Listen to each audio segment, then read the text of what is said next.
top of the food chain these days. Diamondbacks playing the mighty Dodgers. And we have some baseball-y plays from last night. It was a 4-1 Arizona game. But first of all, there's Ildemaro Vargas, who just made our all-MLB Now team as a utility player. Casey plays 5 positions. He gets Mookie Betts there, gets this ground out here, beats Alex Call to the bag in the 5th. Just a terrific all-round player. Watch this in center field. Jorge Barrosa on Andy Paez. By the way, that's a 71% hit probability. He got a great jump. What a jump, yeah. On that. I was going to say, what a jump. And look, it's a one-run game. Here's Vargas. Vargas made it as on my team as a utility player. Yeah. And I said this yesterday on the showcase. I like the cut of his jib. We do baseball plays every day where it's like baseball IQ. 3 or 4 times this year, maybe I'm exaggerating, but I remember saying, wait, who's that? Ildemaro Vargas. And making another throw, resolute, knows where he's going with the ball, a smart ball player. A smart ball player. And when I see those plays right there, you know, because he plays all over the place, just going over to first base isn't easy. And for him, those are heads-up plays. Yes. You know, when I was at first base, I always thought, okay, give me 2 or 3 scenarios, balls hit soft to me, I'm coming home. Where am I going? Yeah. So 2 of those plays, he's coming in, gets the guy at the plate. Yeah. Then he gets the ball to his left. If it balls to my left at first, I'm going to tag, get the first out, then I got to make a good throw. So some heads-up plays right there by Vargas. It's a good point because, again, I see him making these plays. First thing I say, I go, Seth, research. I go, what's his arm strength? And it's like 60th percentile. I'm like, so the arm isn't strong, and yet, Lance, the ball's getting there, and the ball's getting there hard every time. It's instincts. We see this all the time with Dansby Swanson at shortstop. He has one of the worst arms in baseball, but his internal clock is so exceptional that he still grades out as a plus defender almost every season. I just think there's so many other elements that go into defense, specifically the infield. But I'll also point out Vargas has been great versus left-handed pitching. Number 2 team in baseball this year from a weighted runs created plus standpoint from offensive behind the Yankees against lefties. Wow. The Arizona Diamondbacks. They hit 3 home runs last night. Eduardo Rodriguez has been tremendous. He goes 6, gives up 1 run. He's got a 2.24. Are the Diamondbacks a playoff team? I don't know if anybody's chasing down L.A., but are they a playoff team? I just think the NL wild card is going to be a mess this season. I think you have a lot of teams right now separated by about a game and a half. I think it's 7 of them right now, about 2 games in that NL wild card. Rodriguez is an interesting example. I think as a pitcher ages, we're getting to the point where even if you have plus command of your 4-seam fastball, you're just going to throw it less. And we've seen that specifically this season versus right-handed hitters with Rodriguez. You see the changeup ticking up. You see the 4-seam fastball coming down. This is modern baseball. Modern baseball is, okay, I get you have good command of this 4-seam fastball. I still want the other things that are not going to get barreled as much to be thrown more. And I like the fact he's adapting this. We've seen this with guys like Nathan Eovaldi as they've aged to move away from those harder pitches towards things that get better ball and play results, get more swing miss. And Rodriguez is doing a great job, I think, of aligning himself with modern trends. It's funny, speaking of that trend, like I was looking at Christopher Sanchez. So he's on this historic streak. He's throwing 33% changeups. It's like a third of the time. So you're basically, it's almost like Trevor Hoffman, right? Right. Where it's like, it's a cat and mouse game. Like, is it hard? Is it slow? And that alone, if you're good at that, you can own the zone. Oh, especially if you're on the changeup. You know, if you can really do that, the deception on a good changeup makes that fastball. I don't care if you throw 93, 94.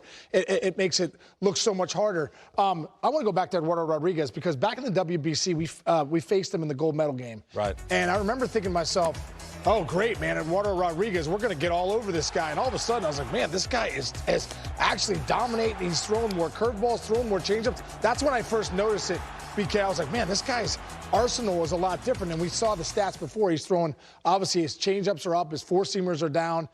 He's throwing more curveballs. And that's what you have to do. But when I look at the Diamondbacks, now that Rodriguez is who he is, Michael Soroka's coming. He's having a resurgence. Merrill Kelly's been really good in the month of May. The bullpen has a 2.09 ERA in the month of May. And then I look at the resurgence of Arenado, and I go, oh, we got something here. Marte, Carol Arenado with the pitching. We'll see. And look, I do the all-MLB Now team. I couldn't go back and get Geraldo Perdomo because he's too good. Like when a guy becomes a superstar, I can't say he's a nice little player anymore. Perdomo's a superstar at shortstop. Right. So they have star players. Nobody's chasing the Dodgers down, right? No. Nobody's chasing them. They've heard the Death Star is fully operational and moving forward. All right. When we come back. Oh, by the way, Dodgers and Diamondbacks will have a showcase game on Wednesday. Matt Vasgersian, Eric Hosmer will be on the call. Shohei Ohtani is pitching. Lance, we're going to talk about the National League Superstar Cy Young race. Ohtani was at a .82, .84, hundredths of a, mincing decimals. It's sub .9. How about that? Dodgers and Diamondbacks. Wednesday, for the thinking fan. Hi again, everybody. I'm Brian Kenny. Good to be back with you. Sean Casey and Lance Brozdowski on the panel. Lance is an analyst for the Marquee Sports Network covering the Cubs. Sean thinks he had the best top 10 list at first base. Yeah, maybe not, Case. It's a little early for that. And we'll be joined by Blake Butera, new manager for the Washington Nationals. They have a winning record and are only a game and a half out of a wild card spot. We'll do that. But first, today is Lou Gehrig Day in Major League Baseball. Gehrig, not just a sports hero, he is an American hero, the son of German immigrants who lived the American dream and then faced a death sentence with grace and dignity. But between the tragic illness and the Iron Man streak, of course, we sometimes lose sight of the ball player who became a legend. A quick history lesson now as we do a little digging in. Lou Gehrig was a two-sport star in college on a football scholarship at Columbia University. There he is. Also the school's #1 pitcher for the baseball team.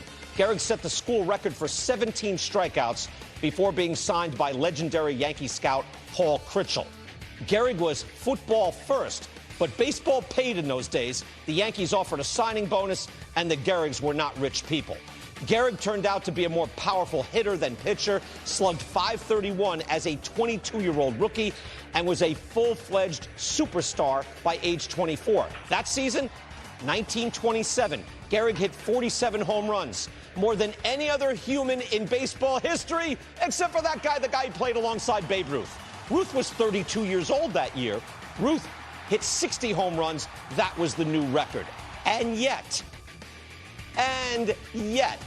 if you pick up Gehrig in his rookie season and go 13 full years, 1925 to 1937, here are Lou Gehrig's rankings in the major offensive categories.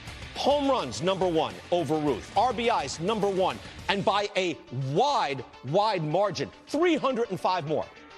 Second place. Total bases, #1. There it is at the bottom. 759 more than second best. Think about that. Walks, runs, hits, everything. #1, and by a wide margin everywhere. Only 33 more home runs than Babe Ruth. Everything else, 388 more runs than Charlie Gehringer, a Hall of Famer. So we have this image of Lou Gehrig being in Ruth's shadow, being in DiMaggio's shadow a little later on. But for 13 years, his first 13 years, Gehrig is a monster. Easily the most productive player in baseball, and it's not even close. No one is near him, playing every single game, right, famously, and crushing it. 5 World Series titles in these seasons. With that in mind, it's worth asking what Gehrig would have done had he not had the misfortune of being afflicted with ALS. His last full season, he was clearly ailing, still productive. If we work off his last healthy season, 1937, and do a normal age regression, figure he'd play through 1941, age 38 season. Gehrig, right, if you think in real world, was a physical fitness devotee. He was an early adopter of resistance training. He was lifting weights. He played Tarzan in a movie. So it's easy to envision that Lou Gehrig would have played through age 38. At that point, we're into World War II. Guys are off to the Army and Navy, who knows? But sticking to baseball, we did some rough math. Lou Gehrig, conservatively, had he been able to finish off his career in normal health, would still own the major league record for RBIs.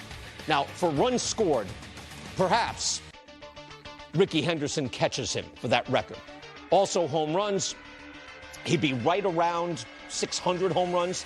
That would have been second to Babe Ruth. He wouldn't be passed until Willie Mays 30 years later. It's just an exercise, but you can see where his records would still be. They'd still be standing. Gehrig did enough, of course, and his attitude facing his situation made him an even larger legend, which we celebrate today. Let us know what you think. What's the most impressive thing about Lou Gehrig to you? I know a lot of young fans out there, you're reading about him.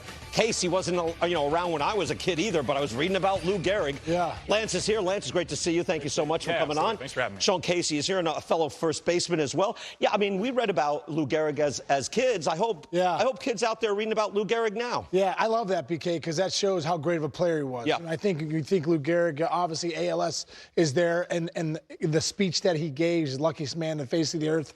But this guy's one of the best players ever. Yeah. And the fact that he played every single day, and I like what you said, too. Guy was ahead of his time. He was in the resistance training, doing things that guys are doing now. But the way it just seems like one of the classiest individual this world has ever seen,